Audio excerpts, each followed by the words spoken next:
inning, 10-3. Bases are loaded for Verlander, who waits on a 3-0 pitch. He swings, and it's a high fly ball, deep center field. It is gone! Home run! And a huge bat flip to celebrate. All right, Ben, start the show already. He can get a huge lead. Cracked in the air, deep center field. Thomas on the move. It's off the wall. Ohtani's in to score. Here comes the winning run. Japan turns it around on its last breath.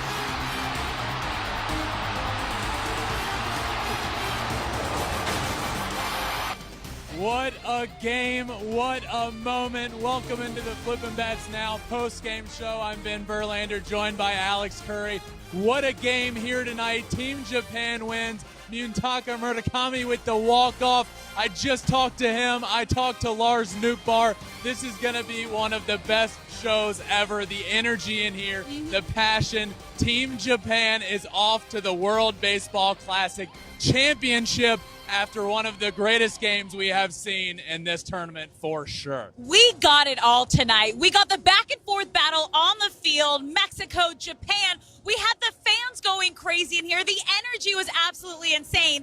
And then, of course, it all started with Shohei Ohtani in that 9th inning, getting a leadoff double. The energy in here was going crazy, and Japan ends up pulling it off in walk-off fashion.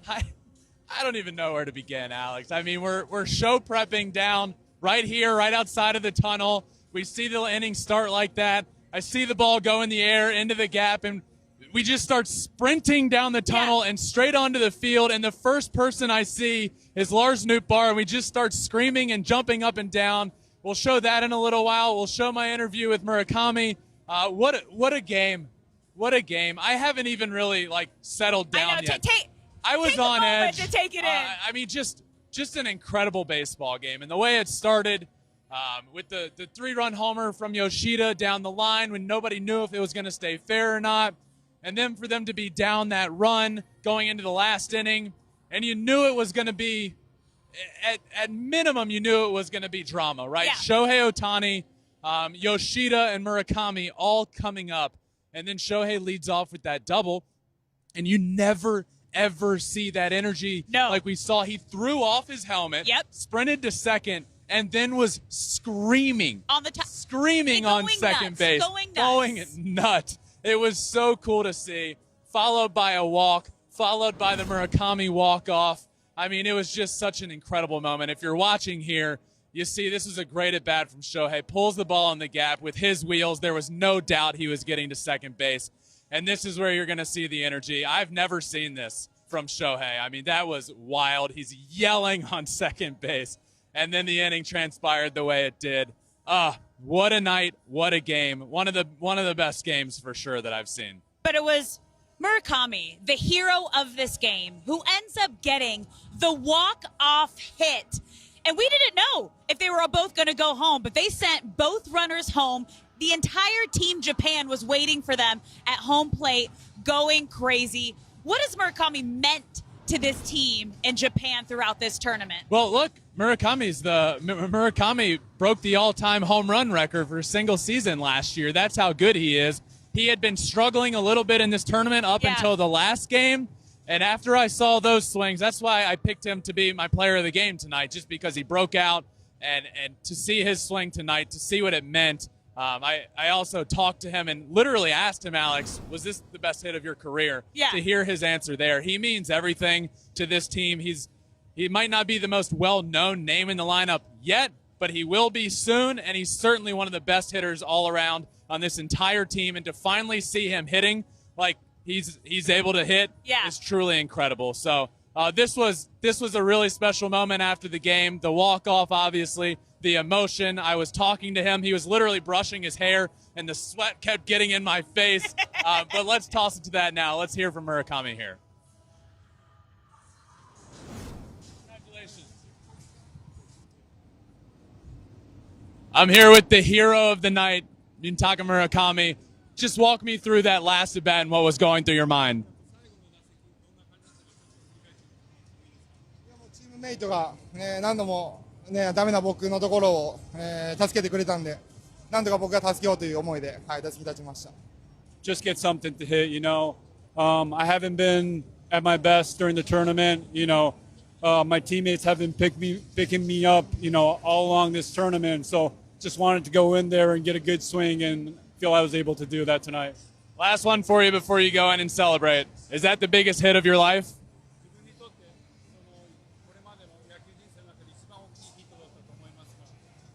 そうですね。はい。Yes, I think that was the biggest hit of my life. Congratulations. Thank you.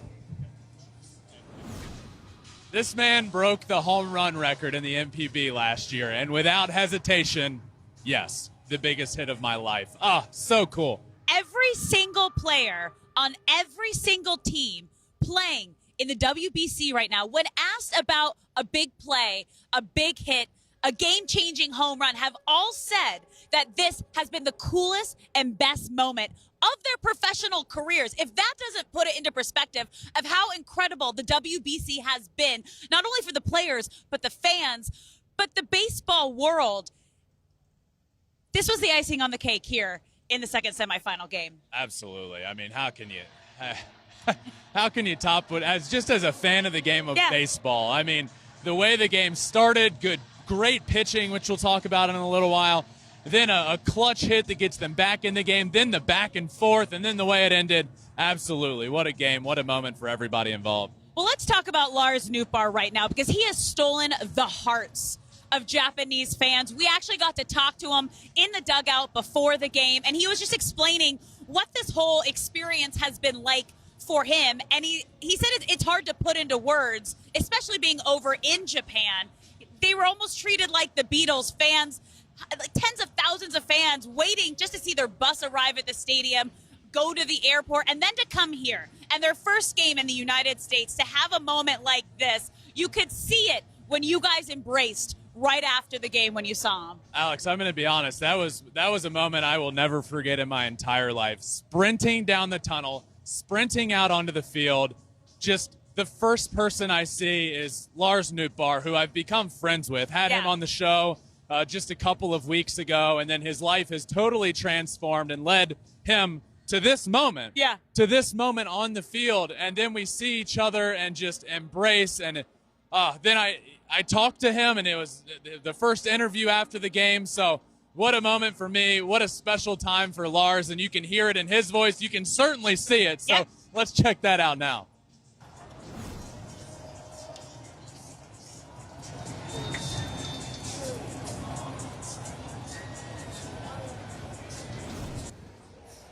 I'm here with Lars Nootbaar on the field. I don't even know what to say, man. Let me hear your thoughts right now. I'm thinking the same thing you're thinking, man. This is unbelievable. Oh, I can't even describe this feeling right now. Moon coming in big right there. Oh, it doesn't get better than that. There's not. I don't even, the Yoshida homer to tie the game at 3-3. Did you know it was staying fair that whole time? I was watching it. I was like, oh my God. And I needed it to go around Pesky's pole. That's all I needed right there. Man, Boston, you got a good one, man. You got a good one, but oh God, that was unbelievable. So Shohei leads off that last inning with the double. When do you ever see that emotion from Shohei when he got to second? How cool was that? No, that fires up everybody. When Shohei shows emotion, you know it's real. So for him to do that, you know it's a big moment. He's got Japan on his chest too, you know, so he's up there proud. All right, I need you to walk me through that last moment. Murakami up at the plate, the ball in the gap, from start to finish, the contact, slide it home. Walk me through what you were doing. Man, I was up. As soon as it was hit, I was looking at Shudo. Shudo was almost passing up Ohtani.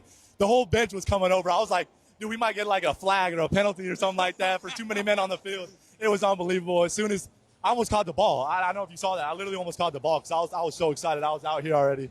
Oh, man, what a moment. What a moment. To everybody watching in Japan right now, what do you got to say? Nippon Daisuki, let's go. We got one more tomorrow. It's not over yet. Let's go. Let's do it. Let's go.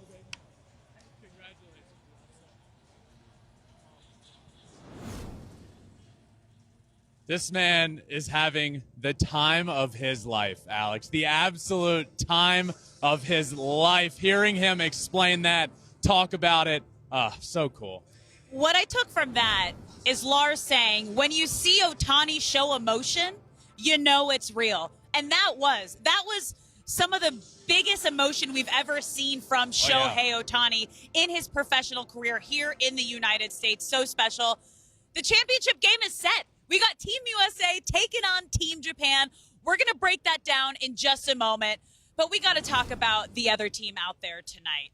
Yeah, absolutely. Mexico was the Cinderella of this tournament in the end. I mean, they had a great team from the very beginning, took down Team USA, and got to this moment with great pitching, which they got to this moment with great pitching. And then tonight we saw fantastic pitching from Patrick Sandoval, who outdueled Roki Sasaki on the mound. He was incredible.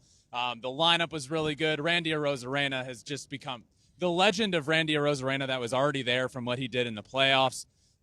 Grew exponentially to this point. I mean, just incredible. This Team Mexico team put on an absolute show in this tournament and deserves tons of credit for how good they were and how much fun they brought to this tournament. They did. But we got to talk about the man that you see on the screen right now, Randy Arozarena, because as you mentioned, he became a legend during this tournament. Oh, yeah. Not only for Team Japan, but fans everywhere. The way he had he had 3 catches tonight that kept kept Mexico in the lead up until Japan walked off there in the 9th inning. And his story is crazy of how he became a member of Team Japan. So we all see Randy Arozarena that has become the legend on the field, right? Yeah. But the question could become, well, how is he even playing for Team Mexico? Yeah. Is he Mexican? Well, the answer to that is yes.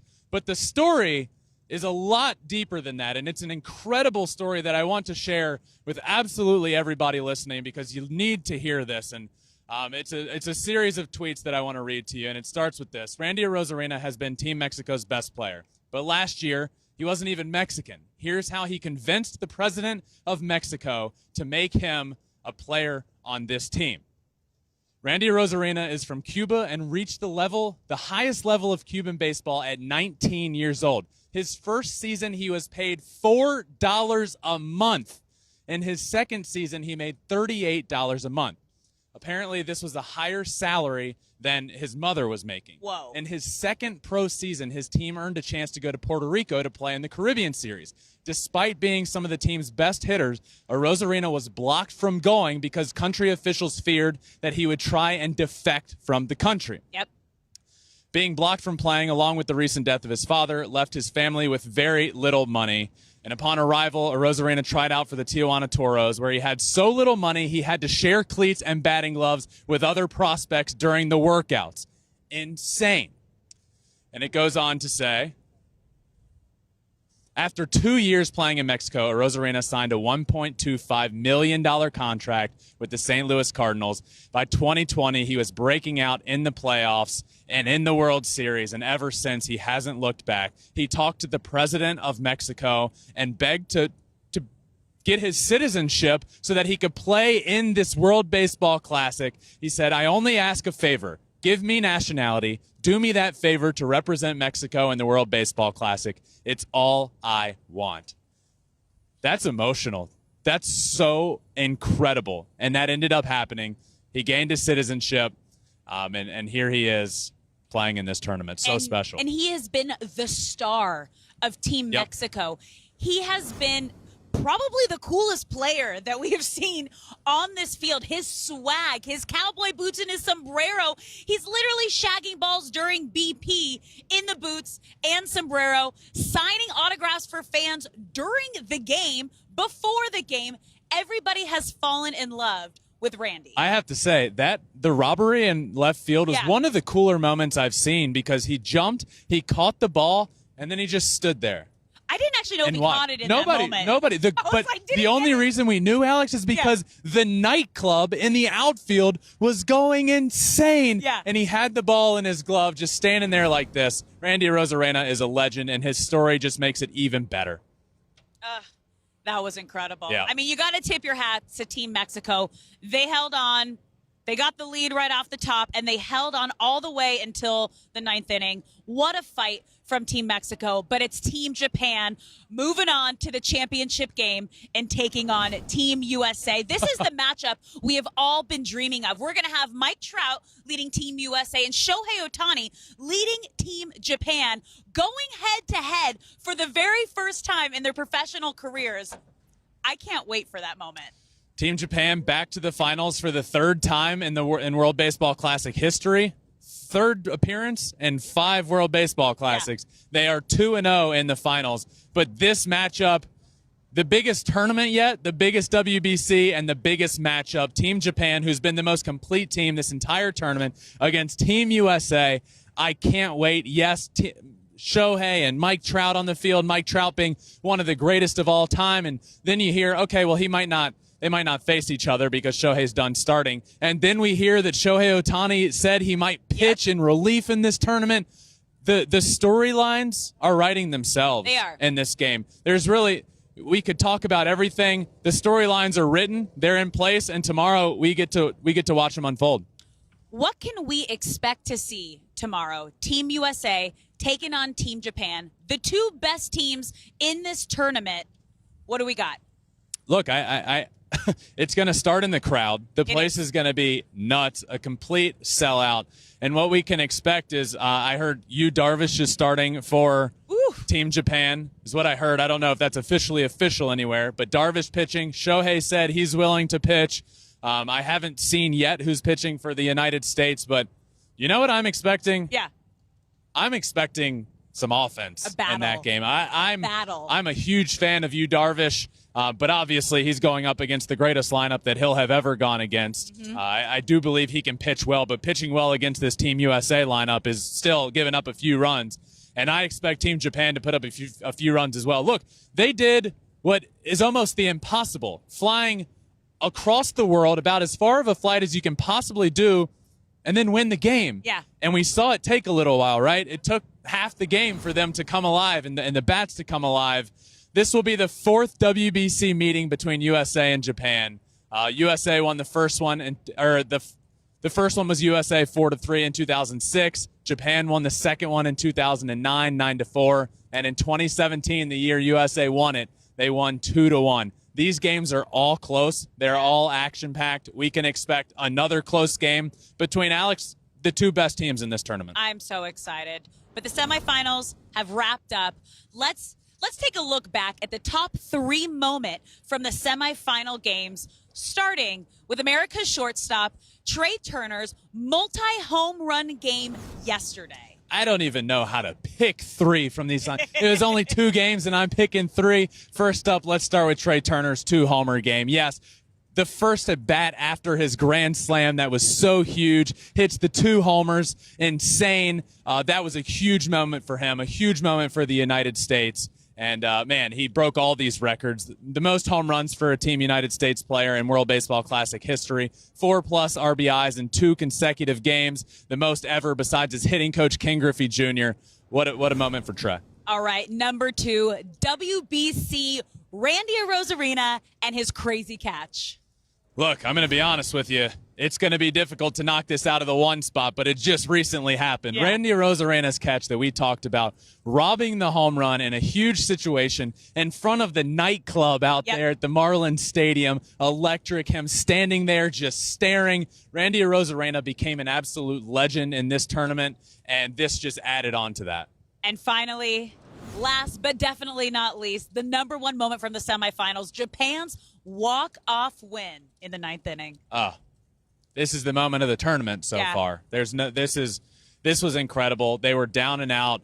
Ohtani, Yoshida, and Murakami coming up in the bottom of the 9th, down 1 run, for it to unfold the way it did with Shohei's double, all leading up to Murakami's double in the gap, scoring both runs, them going absolutely insane at the plate. Shohei screaming, making sure Yoshida's right behind him. He dives in, and they just go insane.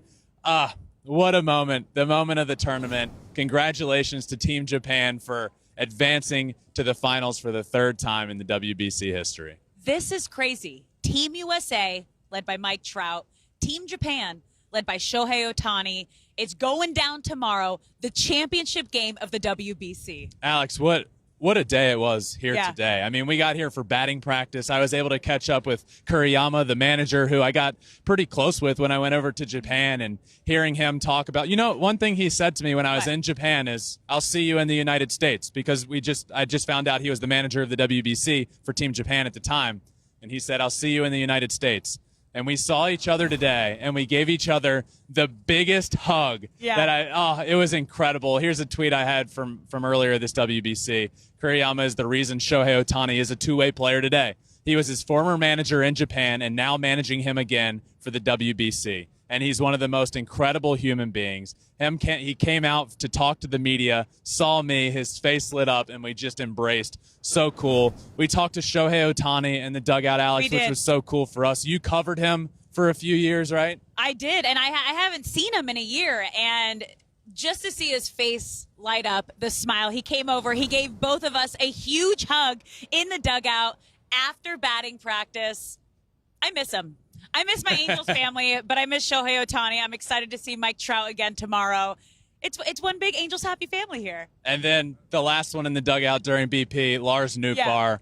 We saw each other, and again, we just talked for a while. Alex, you met Lars, who's just the one of the greatest human beings you can find, and that's where he told us how crazy it was. I talked to Lars 2 weeks ago. He had an episode on the show. If you haven't listened to it, go check out his interview. It's insane how he's playing for this team. But now, fast forward 2 weeks, we're standing there in that dugout together. The transformation in his life to get to this moment, and him talking about being over there and saying, Ben, look, you told me about this, and my mom talked to me about how crazy it is, but I couldn't imagine. He's like a member of the Beatles over there. He said they're literally shaking their bus, the Team Japan bus. I mean, it's wild. He said tens of thousands of fans chase down their bus, wait for them outside of the stadium. They don't even have tickets to the game. They are just waiting to watch the bus drive into the stadium and leave the stadium. And even when the bus stops trying to make turns, they are climbing onto the top of the bus. He says the craziest thing he's ever seen and ever experienced. And even though you and his mom tried to give him an understanding of what it was like, he said you literally cannot be prepared for something like that and this experience, and he's having the time of his life. Let's get this straight. I told him that it's going to be – I told him my experience. I did not prepare him for what he's experienced. No. What he's experiencing right now is, I mean, there's Shohei here, and right now in Japan, Lars is a little step underneath, but it ain't far. What a day, Alex. What an awesome day. Here's Lars and myself meeting up in the dugout and talking in there for a little while. What a day, Alex. That was incredible.